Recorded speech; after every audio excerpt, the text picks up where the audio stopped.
قل اے نبی جی صلی اللہ علیہ وسلم تو وایا من کانا سوک چی وی عدوا دشمن لجبریل د جبریل علیہ السلام فانه نزکه چې نزله هغه نازل کړی دا قرآن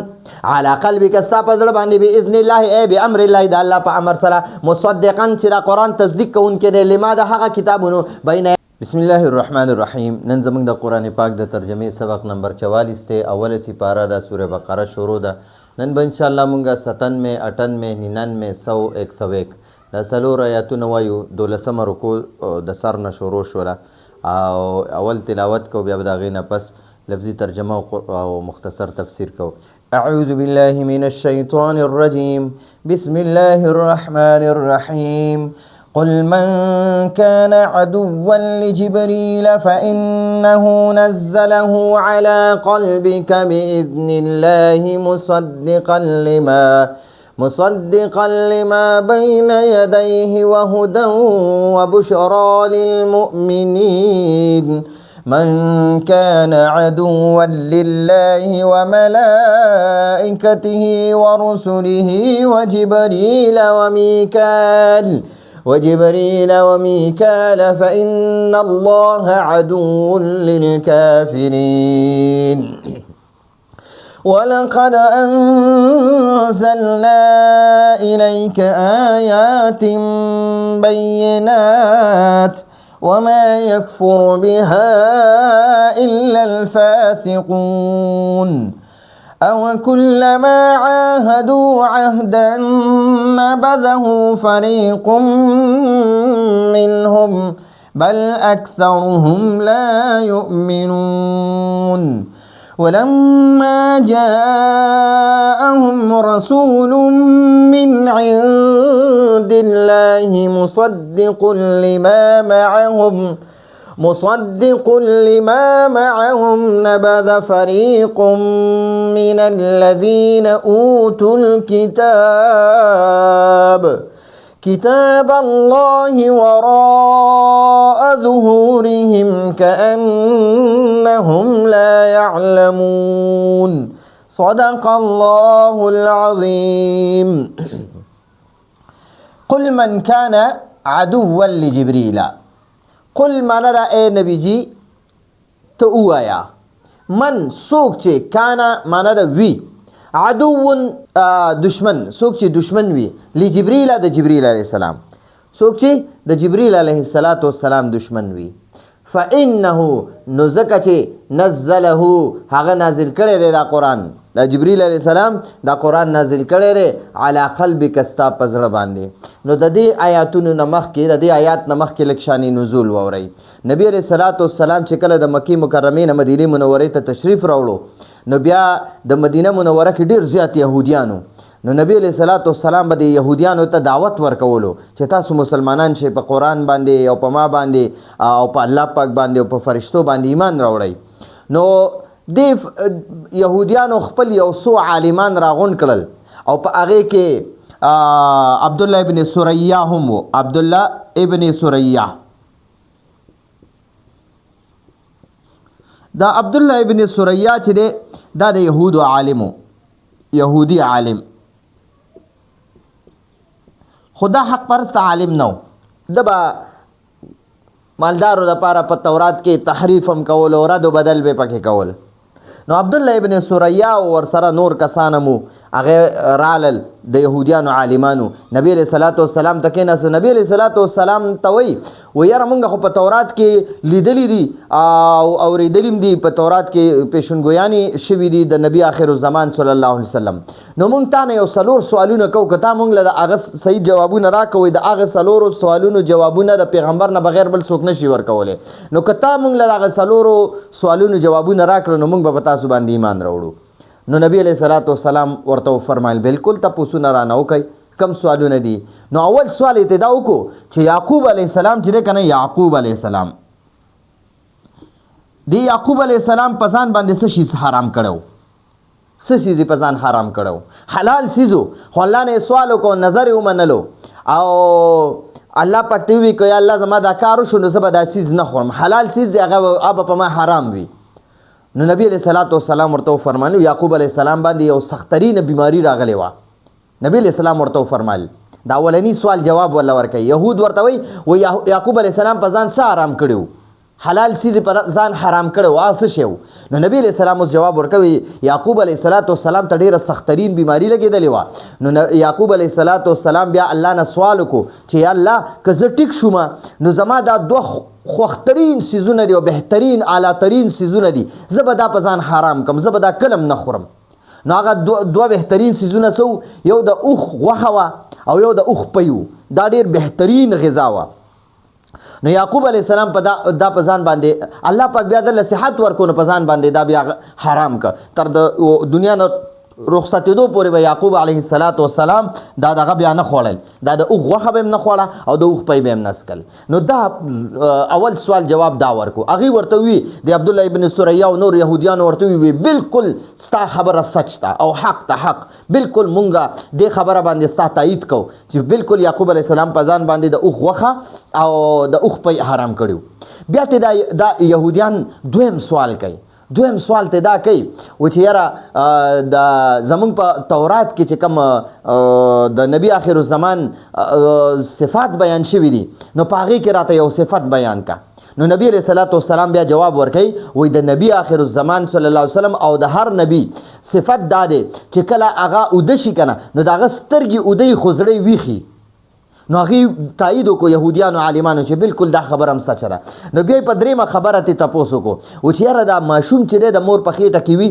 او دا کله پیدا شي نو کله دا ماشوم د مور په شانتې وي کله د پلار په شانتې وي. نو نبی علیه السلام جواب ورکوي. نو دې یهودیان ورته وایي چې دا ولې کله د مور په شانتې کله د پلار په شانتې وي. نو نبی علیه السلام ورته جواب ورکوي وایي چې کله وایي دا د سړي چې کوم هغه اوبه هغه سپینې وي او سختې وي یعنی غاړه وي که نه نرمې نه وي،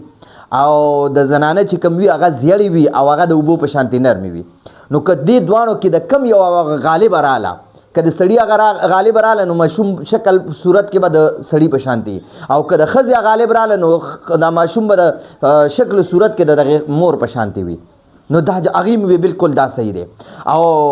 څلورم آخري سوال یې پیدا وکړو، آخري سوال او څلورم وایي دا راته ووایي چې په تاسو باندې وحي کومه فرشته راوړي. نو نبی علیه السلام ولا جواب ورکو چې په موږ ټولو پیغمبرانو باندې وحي حضرت جبریل علیه السلام راوړي، جبریل علیه السلام. نو دا دغه ورته وایي دا یهودیان ورته وایي و چې موږ خو ستاسو خبرې بالکل ومنلې، خو که په تا باندې د جبریل علیه السلام وحي نه راوړله که نه نو موږ به په تا باندې ایمان راوړی، خو دا جبریل علیه السلام زموږ دشمن دی، زموږ د آبا و اجداد دشمن دی، زموږ د پلار نیکونو دشمن دی، ځکه جبریل علیه السلام زموږ پلار نیکونه هلاک کړي دي، عذابونه یې پرې راوستي دي. نو د دغې وجې نه جبریل علیه السلام په تاسو وحي راوړي نو موږ ایمان په تاسو نه راوړو. نو دا عبدالله ابن سریه په دې کې په ټولو کې اول به د به دا سوالونه کول او ده ورته وایي چې مونږ ایمان نه راوړو. نو دغه یهود هم بعض یهودیان وایي چې مونږ ایمان نه راوړو، حالانکې همدوی سره عبدالله ابن سلام رضی الله عنه راغلی و. عبدالله ابن سلام رضی الله عنه نو دا هم هغه وخت کې یهودي و، خو ده چې کله د نبی علیه السلام دا خبرې واورېدې فوراً ایمان راوړو او حق او سچ صحابي بیا جوړ شو او د دنیا نه رخصتېدو پورې نبی علیه السلام سره په هر جهاد کې شریک او د نبی علیه السلام سره په مدینه منوره کې موجود او فتح مکه کې مور سره شریک او دنیا نه بیا د ایمان په حالت کې لاړو. نو عبدالله ابن سلام رضی الله عنهم اول د یهودیانو یو عالم د یهودیانو نه او بیا د ایمان راوړو. نو د یهودیانو کې عبدالله ابن سریه ایمان رانوړو، نور کسان ورسره ایمان رانوړو، او حضرت عبدالله ابن سلام رضی الله عنه د بعض ملګرو ایمان راوړو. نو په دغه څلور سوالونو جوابونه چې نبی علیه السلام ورکړه نو بیا فوراً الله پاک قرآن نازل کو. قل ای زما نبی جی د یهودیانو ته ووایه من څوک چې کان عدوا دشمن وي لجبریل د جبریل علیه السلام، څوک چې د جبریل علیه السلام سره دشمنی کوي نو فلیمت غیظا نو هغه د غصې نه مړ شي، یا مونږ وایو که نه وایي زړه دې وچوي. نبی علیہ السلام ته الله پاک فرمایي وایي ته د خلکو ته ووایه، د یهودو ته او د ټولو خلکو ته ووایه څوک چې جبریل علیه السلام سره دشمني کوي نو دا دې مردار شي، مړ دي شي، دا دې مړ شي، فلیمت غیظا د غصې نه دې مړ شي. مونږ وایو یاره زړه دې وچوي یار، بس زه دا کار کوم که د چا پې زړه چوي او دې چوي، مونږ داسې خبره کوو. نو قرآن کې الله پاک قل من کان عدوا لجبریل ای زما نبي جي ته د خلکو ته ووایه من څوک چې کان عدوا دشمن وي لجبريل د جبريل عليه السلام نو دلته به ورسره محذوف راوځي فليمت غيظا نو د غصې نه دې مړ شي زړه دې وچوي فانه نو ځکه چې نزل هغه نازل کړی دی نزل دا فعل ماضی اوله صيغه ده پدې کې هو ضمیر دی هغه جبريل عليه السلام ته نازل راجع دی نزل جبريل عليه السلام نازل کړی دی هو دا قرآن فانه نو بشکا نو ځکه چې نزله دی جبريل عليه السلام دا قرآن نازل کړی دی على قلبك ستا په زړه باندې نبی علیہ السلام ته الله پاک فرمای وای دا جبريل علیہ السلام چې د ستا په زړه باندې قرآن نازل کړی دی باذن الله ای بامر الله د الله په امر سره د الله په حکم سره نو ګورئ د پیغمبر په زړه باندې الله قرآن نازل کړو د قرآن د یادولو دوه لارې دي یا اول په غوږونو باندې ووري او ډایرکټ بیا زړه ته لاړ شي نه موږ چې قرآن وایو کړه نو موږ اول په غوږونو باندې وورو نو بیا دغه یاد کو نو زړه ته کوشي خو پیغمبر باندې الله ډایرکټ د غوږونو نه ډایرکټ په زړه باندې راکوزولو دا دوه طریقې دي یو طریقه دا ده چې په غوږونو سړی ووري او زړه ته کوز کی په یادولو سره په ژبه خوځولو باندې زړه ته کوز کی دویم دا دی چې ډایرکټ الله پاک زړه ته راکوز کی نو قرآن ډایرکټ الله پاک زړه ته راکوز کړو د نبی علیه السلام په غوږونو اورېدل نه دی اول په زړه کې ورته آیاتونه کېښودل او بیا نبی علیه السلام په غوږونو واورېده او په خوله باندې بیا جاری شو نو اول چې به کله وحی نازل شو نو نبی علیه السلام به ورسره ژبه زر خوځوله نو الله پاک ورته فرمایي لا تحرک به لسانک لتعجل به ان علینا جمعه وقرآنه ته ژبه مه خوځوه ستا ته قرآن یادول زمونږ کار دی نو چې نبی علیه السلام ته به جبريل علیه السلام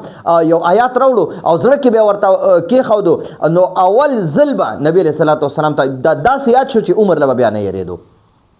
نو د پیغمبر په زړه باندې الله وحی نازلی په زړه ته الله قرآن کوزی او نور خلک چې دي عوام نو هغوی به اول قرآن اوري په غوږونو باندې بیا به په خوله باندې وی په ژبه باندې به وی تکرار به کوي نو بیا به زړه ته کوزیږي بیا به یادېږي خو د پیغمبر الله ډایرکټ بغیر د ژبې خوځولو نه او بغیر په غوږونو اورېدلو نه دلته کې زړه ته الله کوز کړی دی نو فانه نو ځکه چې نزله دغه جبريل علیه السلام دا قرآن نازل کړی دی علی قلبک ستا په زړه باندې باذن الله بامر الله باذن الله معنا ده بامر الله دا الله په امر سره مصدقا چې تصدیق کوي دا قرآن تصدیق کوي دا قرآن رښتونی ګڼي لما مصدقا لما د هغه کتابونه یعنی هغه کتابونه رښتونی ګڼي د هغه کتابونو تصدیق کوي دا قرآن پاک بین یدیه چې د دې قرآن نه مخکې وو د قرآن نه مخکې چې کوم کتابونه یعنی تورات زبور انجیل او سل صحیفې نو دا قرآن د هغې تصدیق کوي وهدن من الضلالة د گمراهۍ نه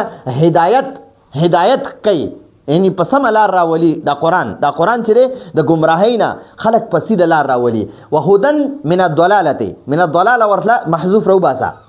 د ضلالت نه د ګمراهۍ نه هدایت طرف ته خلک راولي یعنی د نیغه لار ورته ښایي د الله او د الله د رسول مطابق ژوند تیرولو لار ورته ښایي دا قرآن کې دومره مضبوط طاقت دی یا دا هدن چې دی د هادیون په معنی کې دی د هادیین په معنی کې یعنی هدایت کوونکی دی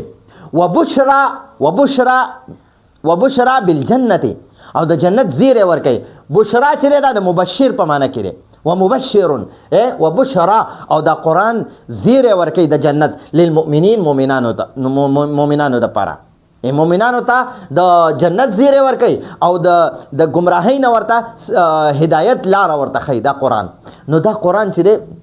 دا د الله جل جلاله کتاب دی نو دغه مخکې وی من کانا څوک چې وي عدوا دشمن لله د الله جل جلاله څوک چې د الله جل جلاله دشمن وي وملائکته ملائکه چې دی کنه ملائکه دا د ملکون جمع ده ملکون چې دی یوې فرشتې ته وایي او ملائکه دا ډیرو فرشتو ته وملائکتی او فرشتي هی یعنی د دې الله او د هغه فرشتو یعنی د الله د فرشتو ملائکته یعنی ملائکت الله ورسول الله ورسوله دی دا سر کې رسول الله نو د لفظ الله مخکې ذکر شوی دی نو هغه په ځای باندې د ها ضمیرونه راوړي نو ګورئ وایي من کانا څوک چې وي عدوا دشمن لله د الله جل جلاله څوک چې د الله جل جلاله سره دشمني کوي وملائکته او د هغه د ټولو فرشتو سره دشمني کوي ورسوله رسول چې دی که نه رسول دا د رسول جمع ده رسول یو پیغمبر ته وای یو رسول ته وای او رسول چې کنه رسول دا ډیرو پیغمبرانو ته وای ښا رسولون رسول ورسوله او د الله د رسولانو سره کاغه محمد صلی الله علیه وسلم دی کې عیسی علیه السلام دی موسی علیه السلام دی یعقوب علیه السلام دی یوسف علیه السلام دی کم پیغمبران سره چې کم سونه رسولان الله را لګلی چې کم رسول سرم څوک دشمنی کوي و جبرئیل او جبرئیل علیه السلام فرشته دا جبرئیل چې کنه جبرئیل نو دا لغات القرآن کې د 14 نمونه دي دا جبرئیل علیه السلام چې دا په 14 طریقو سره دا جبرئیل ویل کیږي جبر چې جبر دا د عبرانی لفظ دی د دې معنی دا بنده د جبر معنی دا بنده او ایل معنی دا الله نو د دې معنی شو د الله بنده او په عربی کې د الله بنده ته عبد الله وای عبد الله نو د جبرئیل معنی دا عبد الله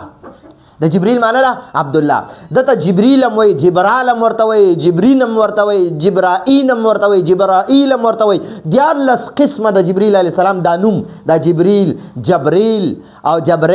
جبرائیل کرم او جبرائین اخره کې د لام په ځای نون هم دی او جبرائین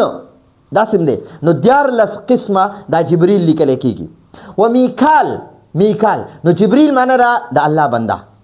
عبد الله او دا به غیر منصرف ته ځکه په باندې فتح راځي تنوین په باندې نه راځي او حالت جری کې په باندې کسرم نه راځي د حالت جری کې دی خجی نو سوی من کان سوک چې وی عدو دشمن لله د الله جل جلاله او ملائکته او د هغه د فرشتو یعنی د الله د فرشتو او رسوله او د الله جل جلاله د پیغمبرانو و جبرئیل او د جبرئیل علیه الصلاۃ والسلام دشمن وی و میکال معنی دا میک دا عبید ته وی عبید ٹھیک شو او ایل چې کله میکائیل نو دا سر کې میکائیل خو لیکل کېږي قرآن کې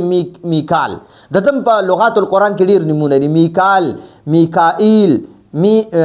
میکائیل او میکال نو 14 د دم ډېر زیات دي 14 نه د جبرئیل چې په 14 قسمه ویل کېږي او میکال هم په ډېرو قسمونو سره ویل کېږي نو میکال معنی عبید الله دا جبرائیل معنی د جبرئیل معنی عبد الله او د میکال معنی دا عبید الله ٹھیک شو عبید الله ٹھیک شو نو څوک چې د الله جل جلاله سره دشمنی کوي او د الله د فرشتو سره دشمنی کوي د الله د پیغمبرانو سره دشمنی کوي د جبرئیل علیه السلام سره دشمنی کوي د میکائیل علیه السلام سره دشمنی کوي فهو کافر نو دا کافر دی فهو کافر ولدلته محذوف رو باسا فهو کافر نو دا کافر دی فان الله نو بشک الله جل جلاله عدو للکافرین د کافرانو دشمن دی بیا الله پاکم دی کافرانو سره دشمنی کوي څوک چې الله پاک سره د الله فرشتو سره د الله پیغمبرانو سره جبرئیل علیه السلام سره میکائیل علیه السلام سره دشمنی کوي نو دا کافر دی نو د دې کافر سره بیا الله جل جلاله هم په خپل دشمنی کوي او حدیث کې راځي بخاری شریف کې راځي وای من عاد لی ولیا فقد اذنته بالحرب څوک چې زما یو دوست سره دشمنی کوي جبرئیل دا بخاری شریف کې دی وای من عاد لی ولیا څوک چې زما یو دوست سره دشمنی کوي فقد اذنته بالحرب د سره دته زما د جنگ اعلان دی د سره ز جنگ کوم نو د الله نیکان بندگان شو پیغمبران شو فرشته شو او دغه شانت علما شو په دې زمانہ کې او زمونږ شیخ ادریس شهید رحمه الله ډیر په بے-دردۍ سره شهید شو او ډیر ظالمانو ډیر په بے-دردۍ سره شهید کو نو الله پاک خو به بدل اخلي اوس او تفسیر قرطبی کې امام قرطبی رحمه الله لیکلی دی د عبد الله ابن عباس رضی الله عنهما یو قول نقل کړی دی و فاذا قتل العالم کله چې عالم قتل کړي شي نو قتل الله بقتله 35,000 الله جل جلاله غصب علی ختمیږي چې الله سبحانه و تعالی 15,000 خلق مړنه کی نو چې 15,000 خلق الله د دې عالم په بدله کې مړ کړ نو د الله غصب علی بدلیږي تاسو که د حضرت یحیی علیه السلام په حالات به وګورئ چې هغه یو باچا ته وي چې باچا ته زیاتې کې خپله یو بله ښځه یې کړې وه، نو د هغې سره د بل چا نه یو لور هم وه، نو د هغه ښځه چې بوډۍ شوه نو بیا یې د هغه باچا د هغې ښځې د لور نه یعنی خپله میرانه لورې وه، د دې باچا هم خپله میرانه لور کېده، یعنی دغه کمې ښځې سره چې د نکاح کړې وه د هغې بله لور وه، نو هغې سره بیا خپل ضرورت پېټې پوره کولو. نو الله جل جلاله یحیی علیه السلام په ذریعه سره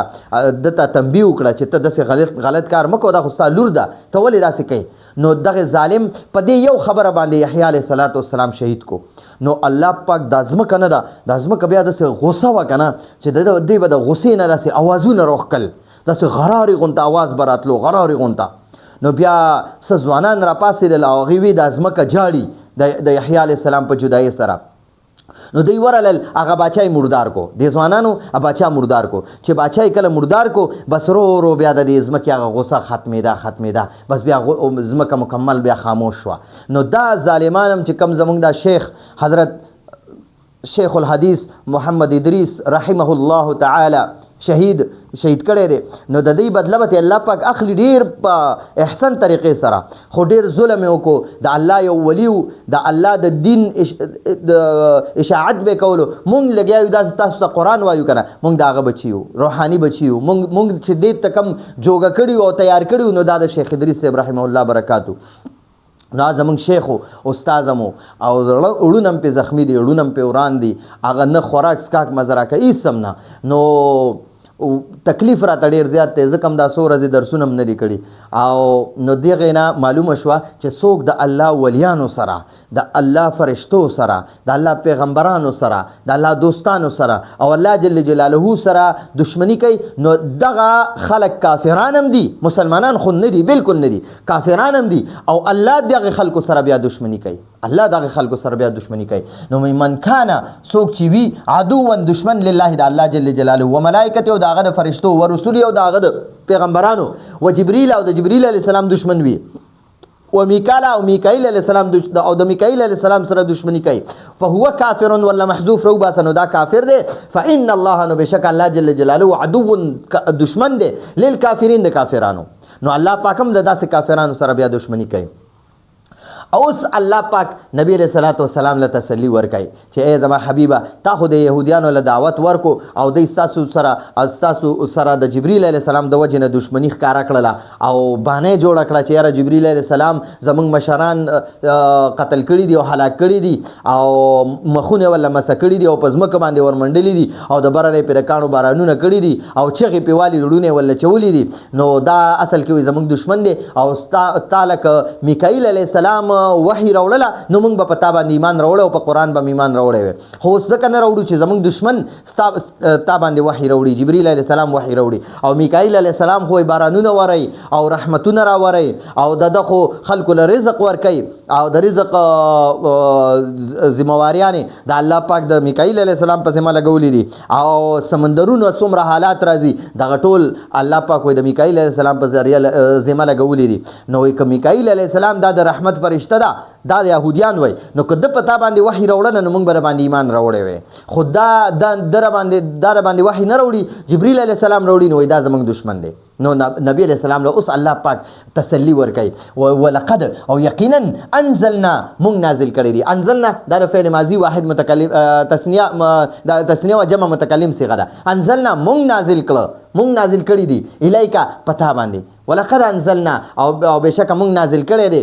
الیکا پتا باندې آیات بینات خکارا آیاتونه، خکارا واضح آیاتونه، واضح نشانیانه، وما یکفر او انکار نه کوي بها د دې آیاتونو الا الفاسقون مگر بيدین خلق. یعنی مطلب دا دی چې د دې آیاتونو صرف بيدین خلق، فاسقان خلق، فاجران خلق، بدکار خلق او نافرمان خلق هغه د دې آیاتونو دغه کوي، انکار کوي. وما یکفر بها الا الفاسقون او صرف فاسقان د دې آیاتونو انکار کوي. وما یکفر او انکار نه کوي بها د دې آیاتونو الا الفاسقون، یعنی الا الخارجون من الدین، من الاسلام، من الدین، چې کوم خارج دي یعنی د دین نه د اسلام نه وتلي خلک دي ان اسلام نه لري خلک دي نو هغه خلک د دې آیاتونو نه انکار کوي صحیح خلک دیندار خلک د آیاتونو انکار نه کوي او کلما او آیا هر کله چې عاهدو دوی وکړه عهدا سوادا هر کله چې د يهوديانو یو وعده وکړه چې په تورات کې راغلي دي چې نبی آخر الزمان صلی الله علیه وسلم به راځي او دله به الله په قرآن ورکوي او تاسو يهوديان به ټول په د باندې ایمان راوړئ نو دوی کلکه وعده وکړه او کلما او آیا دلته کې دا حمزه چې دی دا د استفهام دپاره دی استفهام انکاري ورته وایي چې آیا دی چې دي که نه دوی وعدې اوم کړي او بیا د دغې وعدو نه واوړېدل او ایمان یې رانه ټولو نه بعضو پکې ایمان رانه وړو او اکثرو پکې ایمان رانه وړو بعضې پکې ایمان راوړو لکه عبدالله ابن سلام رضی الله عنهما تاسو ته ووي دا د یهودیانو نه الله پاک دته ایمان نصیب کو نور پکې ډېر یهودیانو عالمان هم پکې هغوی ایمان راوړو نو دقه استفهام دپاره سوال دپاره راځي آیا وکلما او هر کله چې عاهدو عهدا دوی څه وعده وکړه وعده یې څه وکړه چې موږ به په نبي آخر الزمان صلی الله علیه وسلم باندې ایمان هم راوړو او په قرآن به ایمان هم راوړو په هغې به عمل هم کوو او په دغې مطابق به ژوند تېرو نبذه نو هغه وغورځوله نبذه وغورځوله هو دغه وعده فریق یوې ډلې منهم د دې یهودیانو نه د دې یهودیانو نه یوې ډلې دا وعده وغورځوله چې نبي آخر الزمان صلی الله علیه وسلم باندې به ایمان هم راوړو په قرآن به ایمان هم راوړو د هغې مطابق به ژوند هم تېرو په هغې به عمل کوو نو دغه ونه منله ٹھیک شو بلکې اکثرهم د دوینا اکثر د دوینا اکثر لا یؤمنون ایمان نه راوړي د دې یهودیانو کې اکثر ایمان را نه وړو او د نبی علیہ الصلوۃ والسلام او د قرآن سره حسد او عناد او بغض او کینه او دشمنی وکړله او د دې وجې نه خبره نه منله ایمان را نه وړو چې دوی صرف یو بانه جوړه کړه چې جبریل علیه السلام زموږ دشمن دی زموږ د آبا او اجداد د هلاکت ذریعه جبریل علیه السلام جوړ شوی او جبریل علیه السلام زموږ د مشران هلاک کړي دي مردار کړي دي نو موږ ځکه ایمان نه راوړو دا خپل خبرې نه واورېدل ولما او هر کله چې جاءهم هغوی لراغه رسول یو عظیم رسول کې دا تنوین د تعظیم د پاره دی یعنی یو عظیم شان پیغمبر محمد صلی الله علیه وسلم راغه من عند الله د الله د طرفنا مصدق چې دا محمد صلی الله علیه وسلم تصدیق کوونکی دی لما د هغه کتابونو د هغه پیغمبرانو یا د هغه کتابونو معهم چې دوی سره دي نبذا نو وغورځوله فریق یوې ډلې نبذا وغورځوله فریق یوې ډلې من الذین داغې خلکونه اوتو دا د فعل ماضي او دغه مجهول صیغه ده اوتو کومو ته چې ورکړی شوی وو الکتاب کتاب کومو ته چې کتاب ورکړی شوی یعنی تورات ورکړی شوی کتاب الله د الله کتاب یعنی تورات وراء رسته ظهورهم د خپلو شاګانو نه دوی وغورځولو کأنهم یعنی دی څنګه د الله د تورات شاته وغورځو مطلب یې دا دی چې دی تورات کې د نبی علیه الصلاۃ والسلام صفات راغلی او په هغې کې پیشنګویي ورکړې وه چې نبی آخر الزمان صلی الله علیه وسلم به راځي الله پاک به قرآن پاک کتاب ورکوي د الله کلام به وي تاسو به په نبی آخر الزمان صلی الله علیه وسلم ایمان هم راوړئ او بیا به تاسو په کتاب قرآن پاک باندې مې ایمان راوړئ نو دی د تورات هغه خبره شاته وغورځوله کتاب الله وراء ظهورهم د الله د کتاب یعنی د تورات د شاته د غورځولو مطلب دا دی چې دوی په هغې باندې عمل ونه کو کأنهم گویا چې دوی لا یعلمون نه پوهېږي لکه دوی یا ډول په دغې باندې پوهېږي نه نو دوی د دغه کتاب د تورات نه انکار وکړو نو مطلب دا دی چې دا یهودیان په تورات چې د هغې خپل کتاب دی وایي چې یاره زموږ سره خپل کتاب دی تورات مونږ به دغه منو نو دوی هغه هم نه مني ځکه په هغې کې خو ورته الله پاک فرمایلي چې نبي آخر زمان صلی الله علیه وسلم به راځي تاسو په هغه باندې ایمان راوړئ نو دوی د هغې نه انکار وکړو نو دا داسې بدبخته خلک وو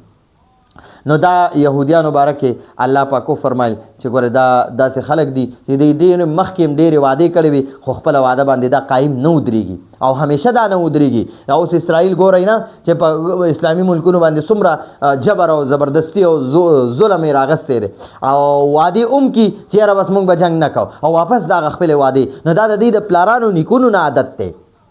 اوس انشاءالله لفظي ترجمه وایي امید دی په دې به تاسو پوه شوي قل اے نبی جی صلی اللہ علیہ وسلم تو وایا من کانا سوک چی وی عدوا دشمن لجبریل د جبریل علیہ السلام فانه نزک چی نزله هغه نازل کړي دا قران على قلبك استا پزړه باندې باذن الله ای بامر الله د الله په امر سره مصدقا چې دا قران تصدیق کوونکې دی لما د هغه کتابونو بین یدیه چې د قران مخکې وو وهدن من الضلاله او دا قران د گمراهینا هدایت خلق ته ور کوي د گمراهینا هدایت طرف ته خلق راولي وبشرا او زیر ور کون کړي بالجنت د جنت للمؤمنین د مؤمنانو د پاره یعنی دا قران چې د مؤمنانو ته هدایت هم ور کوي یعنی پسې د لار باندې د الله او د الله د رسول د مرضی مطابق لار هم ورته کوي او د جنت زیر هم ور کوي مؤمنانو ته صرف مؤمنانو ته للمؤمنین مؤمنانو من کان سوک چی وی عدوا لله د الله جل جلاله دشمن و ملائکته او د الله جل جلاله د فرشتو دشمن و رسوله او د هغه د پیغمبرانو دشمن و جبريل او د جبريل علیه السلام دشمن وی و میکائیل او د میکائیل علیه السلام دشمن وی فهو کافر دا ورله محذوف رو باسه نو دا کافر دی فان الله نو بشک الله جل جلاله عدو دشمن دی للکافرین د کافرانو ولقد او یقینا انزلنا من نازل کړه دے الیکا پتا باندې آیات بینات خکار آیاتنا وما یکفر او انکار نه کوي به د آیاتونو الا الفاسقون مگر بدکاران انکار کوي او کلما آیا هر کله چې عاهدوا عهدا دوی سواده وکړه ان نبذه نو هغه وغورځوله نو هغه واده وغورځوله نبذه معنا وغورځوله او هو معنا هغه واده نو هغه وګرځوله فریق یو ډلې نبذ فعل ماضی ده او د فاعل دا فریق دی نبذ فریق یو ډلې وګرځوله عهدا دغه واده منهم د هغوینا بلکې اکثرهم د دوینا اکثر لا یؤمنون ایمان نه راوړي ولما او هر کله چې جاءهم هغوی لراغه د يهوديانو لراغه رسول یو عظیم شان رسول من الله د الله جل جلاله د طرفنا عظیم شان رسول سوکو محمد صلی الله علیه وسلم مصدقا چې محمد صلی الله علیه وسلم تصدیق کون کړي لما د هغه څه انداغه کتابونو معهم چې دوی سره دي نبذ نو وګرځوله فریق یو ډلې من الذين داغه خلقنا اوتل کتابه چې کوم ته کتاب ورکړی شوی وو کتاب الله د الله کتاب یعنی تورات وراء ظهورهم د خپل شاګانو ورسته هغوی د کتاب د الله کتاب د خپلو شاګانو وروسته وغورځولو او داسې وو کأنهم لکه چې دوی لا یعلمون نه پوهېږي دې ډول پس پوهېږي نه نو ځان یې داسې ناغرازه کړه نو دا امید دی په دې درس باندې به تاسو پوه شوي او د سکرین شاټ واخلئ بیا یو ځل بیا واورئ او په خپلو خصوصي دعاګانو کې زموږ شیخ صاحب رحمت الله علیه شیخ ادریس رحمه الله او مونږ یاد ساتئ راتلونکي درس په اجازه غواړو هذا هو المرام والله اعلم بحقیقة الكلام